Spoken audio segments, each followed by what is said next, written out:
Dear students, প্রিয় শিক্ষার্থীরা, আজকে ক্লাস 10-এর কোষে দেখি 1.4 যে লেসেন আছে সেই লেসেনে একের তোমাদের কিছু অঙ্ক বাকি আছে। তো আজকে এই টিউটোরিয়ালে তোমাদের একের যে সমস্ত অঙ্ক বাকি আছে প্রত্যেকটি অঙ্ক আজকে আমি তোমাদের করিয়ে দেবো। তোমরা যদি একটু খেয়াল করো, তোমরা সকলেই দেখতে পাবে যে আমি বোর্ডে কিন্তু একটু লিখে রেখেছি। সেটা হচ্ছে দশম শ্রেণী দ্বিঘাত সমীকরণ, কোষে দেখি 1.4, পেজ নাম্বার 22। এই যে দ্বিঘাত সমীকরণ অ্যাকচুয়ালি শ্রীধর আচার্যের সূত্র প্রয়োগ করে আমরা কিন্তু এই দ্বিঘাত সমীকরণগুলো করব। ওকে, তার আগে আরেকটি কথা আমি বলে নেই। আমাদের একের একের 1 নম্বর অঙ্কটি কিন্তু আমি এর আগের একটি ভিডিওতে করিয়ে দিয়েছি। যারা যারা এখনো দেখোনি তারা অবশ্যই ভিডিওটি দেখে নেবে। তাহলে চলো বেশি কথা না বাড়িয়ে আমরা ক্লাসটি শুরু করব। তোমরা যদি পেজ নাম্বার 22 অর্থাৎ 22 পেজ যদি বের করো, আমি একটু দেখিয়ে দিই তোমাদের। এই দেখো 22 পেজে তোমাদের লেখা আছে কোষে দেখি 1.4। এই 1.4-এর একের 2 নম্বর যে অঙ্কটি বলেছে, কি বলেছে? শ্রীধর আচার্যের সূত্রের সাহায্যে আমরা কোন ধরনের সমীকরণের সমাধান করতে পারি বুঝে লিখি। আমরা কি জানি যে দ্বিঘাত সমীকরণ করতে গেলে বা শ্রীধর আচার্যের সূত্রের যদি আমরা প্রয়োগ করি তাহলে সেক্ষেত্রে কিন্তু আমাদের সবসময় একচল বিশিষ্ট দ্বিঘাত সমীকরণ দরকার পড়বে। শ্রীধর আচার্যের সূত্রের সাহায্যে অঙ্ক করতে গেলে আমাদের সবসময় একচল বিশিষ্ট দ্বিঘাত সমীকরণের দরকার হবে। অর্থাৎ 2 নম্বর যে কোশ্চেনটি করেছে, বলেছে শ্রীধর আচার্যের সূত্রের সাহায্যে আমরা কোন ধরনের সমীকরণ করতে পারি। তাহলে আমরা এখানে লিখতে পারি যে শ্রীধর আচার্যের সূত্র প্রয়োগ করতে গেলে আমাদের একচল বিশিষ্ট দ্বিঘাত সমীকরণ করতে হবে। এই কথাটি কিন্তু তোমাদের মনে রাখতে হবে, যেহেতু তোমাদের চ্যাপ্টারের নামই হচ্ছে একচল বিশিষ্ট দ্বিঘাত সমীকরণ। অর্থাৎ 2 নম্বর অঙ্ক কিন্তু করার কিছু নেই। এইবার আসবো আমরা 3 নম্বর যে অঙ্কটি বলছে এই সমীকরণে শ্রীধর আচার্যের সূত্র প্রয়োগ করতে বলছে। প্রয়োগ করে এক্স এর একটি ভ্যালু দিয়ে দিয়েছে। সেই ভ্যালু থেকে বলছে যে কে এর মান হিসাব করে লিখি। তাহলে এই অঙ্কটি কিভাবে করব? সবার আগে আমরা অঙ্কটি একটু পাতিয়ে নেব। দেখো 2-3 নম্বর অঙ্ক। 2-3 নম্বর অঙ্ক আমাদের বলেছে 5x² plus 2x minus 7 equal to 0। এটা বলেছে যে এই সমীকরণে শ্রীধর আচার্যের সূত্র প্রয়োগ করতে বলছে। শ্রীধর আচার্যের সূত্র প্রয়োগ করে তোমাদের বলে দিয়েছে যে এক্স এর একটি মান পাওয়া গেছে। সেই মানটি k plus minus 12/10, k plus minus 12/10 যদি পাওয়া যায় এক্স এর ভ্যালু, তাহলে এখান থেকে আমাদের বের করতে বলেছে যে এই যে কে এর মান কত হবে। ওকে, আমাদের এতটুকু থাক। এখন আমরা এটাতে হাত লাগাবো না। আমরা এখানে কি করব? সবার আগে এই সমীকরণ থেকে শ্রীধর আচার্যের সূত্র প্রয়োগ করব। আমরা কি জানি? শ্রীধর আচার্যের সূত্রের ফর্মুলা আমরা জানি x equal to minus B plus minus root over B square minus 4ac/2a। এই হচ্ছে আমাদের শ্রীধর আচার্যের ফর্মুলা।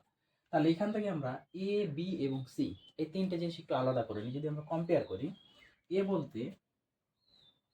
বলতে আমাদের 5, ওকে, অর্থাৎ x² সহগ যেটি আছে সেটি আমাদের ধরতে হয়। বি বলতে 2, যেটি x এর সহগ আছে সেটা হচ্ছে আমাদের বি হয়। এবং সি বলতে আমাদের বোঝাবে লাস্ট যে ধ্রুবক পদটি থাকে সেটি হচ্ছে আমাদের সি। অর্থাৎ এ, বি, সি আমরা পেয়ে গেছি। এখন x সমান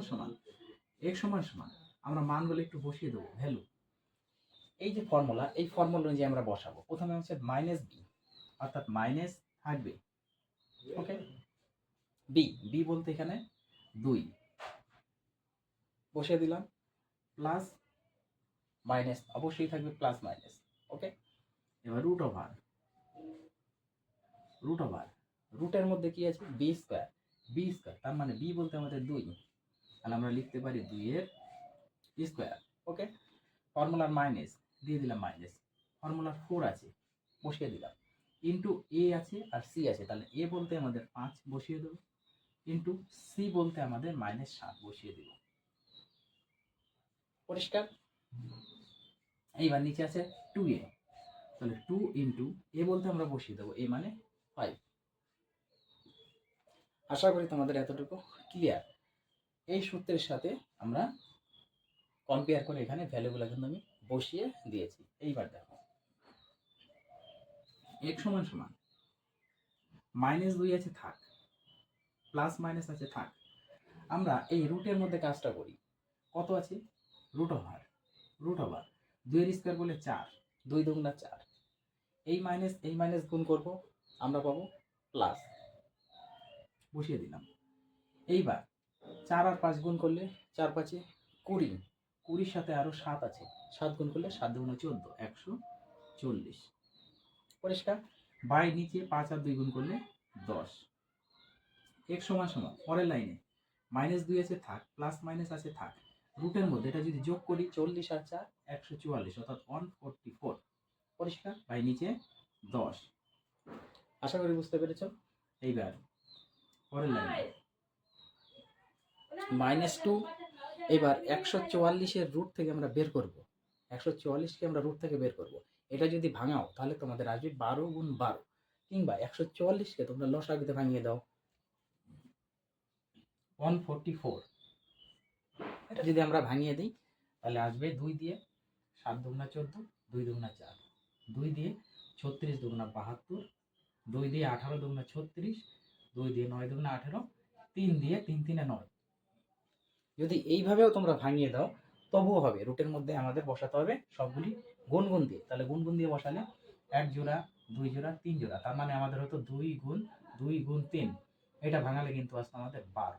ওকে, এভাবে করলে হবে। কিংবা এই জিনিসটাকে যদি আমরা একটা প্লাস মাইনাস এসে থাকবে, রুটের মধ্যে 144কে সরাসরি লিখবো 12 গুণ 12, 12 গুণ 12, 12 12 গুণ করলে 144, বাই নিচে 10। পরিষ্কার? আর আরেকটা লাইন করি, x সমান সমান আমাদের -2 আছে থাকবে, প্লাস মাইনাস আছে থাকবে, রুটের মধ্যে থেকে এক জোড়া আছে মানে একটা বেরিয়ে যাবে, অর্থাৎ 12, বাই নিচে 10। এই হলো আমাদের x এর ভ্যালু। এখন কি বলেছে, আমি এই জিনিসটি একটু মুছে দিই, এই জিনিসটা একটু মুছে তারপরে করব। দেখো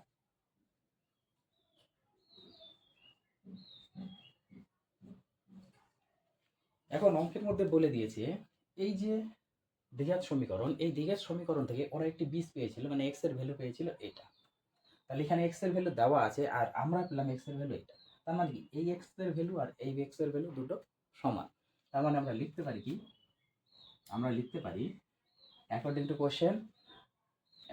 টু কোশ্চেন, প্রশ্ন অনুযায়ী আমরা লিখতে পারি যে এখানে এই k plus minus 12/10 equal to এখানকার -2 প্লাস মাইনাস 12/10 প্লাস মাইনাস 12/10। তাহলে এই দুটো আমাদের সমান হবে। এখন নিচে আমরা কেটে দিই, 10 10 কেটে দিই, তাহলে আমাদের আছে কিন্তু একটা মান কে, একটা প্লাসের মান নিব। ওকে, যেহেতু প্লাস মাইনাস দুটো মান হয়, কে প্লাস 12 সাথে একটা তুলনা করব -2 প্লাস 12। ওকে, এই একটা তুলনা করতে হবে। আর একটি করতে হবে আমাদের কে মাইনাস দিয়ে -12 সাথে এখানে -2 -12। আশা করি বুঝতে পেরেছি। একটা প্লাসের মানের সাথে আমরা কম্পেয়ার করেছি আর একটা মাইনাসের মানের সাথে আমরা কম্পেয়ার করেছি। তাহলে কে সমান সমান এদিকে আমরা করতে পারি -2 প্লাস 12 আছে থাক। এবার এই 12টাকে আমরা ওইদিকে নিয়ে নিই, প্লাস আছে ওইদিকে গেলে -12। তাহলে এই প্লাসের 12 মাইনাসের 12 কেটে যাবে, তাহলে কে সমান সমান আমাদের বেরোচ্ছে -2। এবার এদিক থেকে আমরা বের করে দেখি কে সমান সমান, এদিকে -2 আছে থাক, -12 আছে থাক, এবার এই -12 ওইদিকে নিই, তাহলে +12। ওকে, +12। তাহলে এদিকে মাইনাস প্লাসের 12 কেটে গেল, তাহলে কে সমান সমান -2। অর্থাৎ আমাদের কে এর ভ্যালু দুটোই সমান এলো, এদিকেও -2 এলো, এদিকেও -2 এলো। আশা করি তোমরা অঙ্কটি বুঝতে পেরেছো। তাহলে তোমরা এই অঙ্কটি একটু মনোযোগ দিয়ে ভালোভাবে বাড়িতে একটু প্র্যাকটিস করো। আবার দেখা হচ্ছে তোমাদের সাথে পরবর্তী পার্ট নিয়ে।